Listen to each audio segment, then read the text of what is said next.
Hi guys and welcome to IAMABIKER.com, and as you can see we are at the Buddha International Circuit and this is the new MT-15 from Yamaha. So immediately I know you can see there are a couple of changes from the international version, but of course that has been done to keep the prices at check for the Indian version. The UST forks, the spring arm, these things are different from the international version. Price is at 1.36 lakh ex-showroom, and it gets a single channel ABS. It's got a slipper clutch, assistant slipper clutch, and the bike has been tuned for low RPM torque and easy rideability. The digital meter is same that of the R15, but I must say it looks good in a naked avatar. It looks much better, looks funky. If you see the styling, typical MT face, the aggressive face, the mean looking face. Got a projector here for the headlights. These are the DRLs. It's got nice solid MT branding over here. This looks really good. It gives a macho look to the bike.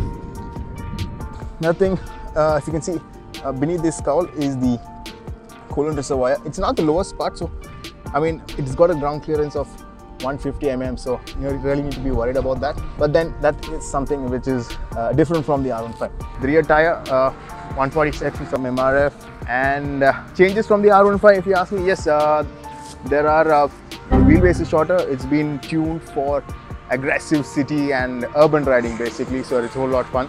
Riding position is very relaxed, so my height is 5'11", so this might look a bit small for me but it's very comfortable bike. It feels tall. The seat height is lower than the R15, so that should not be a concern for a lot of people. The riding position is relaxed, as you can see. Since I'm tall, I'm sitting way behind on the seat as the rider seat. The pillion seat, if you can see, is not of huge importance on this bike, but it'll be fun anyways to ride single. As you can see, there's a guy going racing around on the track on the MT-15. We'll be doing it soon, next batch. So I'll get back to you with the feedback on how it rides.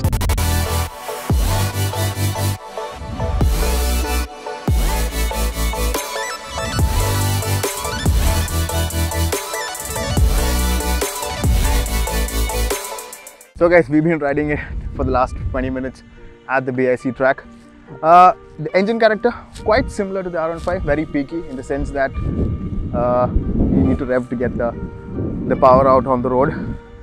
But still, it is better than the R15 in the sense that it has been tuned and you can feel that. Maybe not track is the right place to feel it, but it's slightly more initial. It is slightly better on this bike. Refinement levels, definitely good. At higher revs, yes, you feel very slight tingles near the tank, but it's not a big thing. Braking, I want to say that the ABS single channel, we wish it had a dual channel obviously. It still feels good.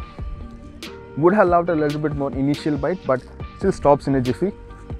Rear, well, in this sort of a scenario we hardly use the rear, but on the occasion I did, it was still decent. But for most riding conditions, I think of course we use the front, so it's a bit soft initially, but then gathers up momentum and stops you on time. Apart from that, so the particular circuit of the section in both which we rode, we cannot test the top speed.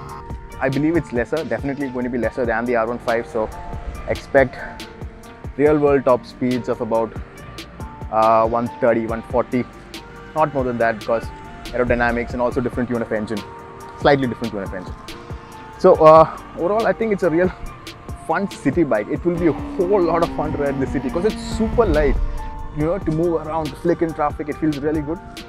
So that's my biggest highlight of this bike, the proper urban credentials that this has. You know, with the MT heritage that comes. You know, it means street friendly, fun bike. So this definitely continues that.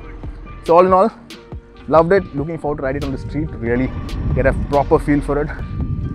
Definitely good on track, but I'm sure it's going to be a whole lot more fun on the street. Thank you guys for watching, and please do subscribe for more reviews like this. Thank you.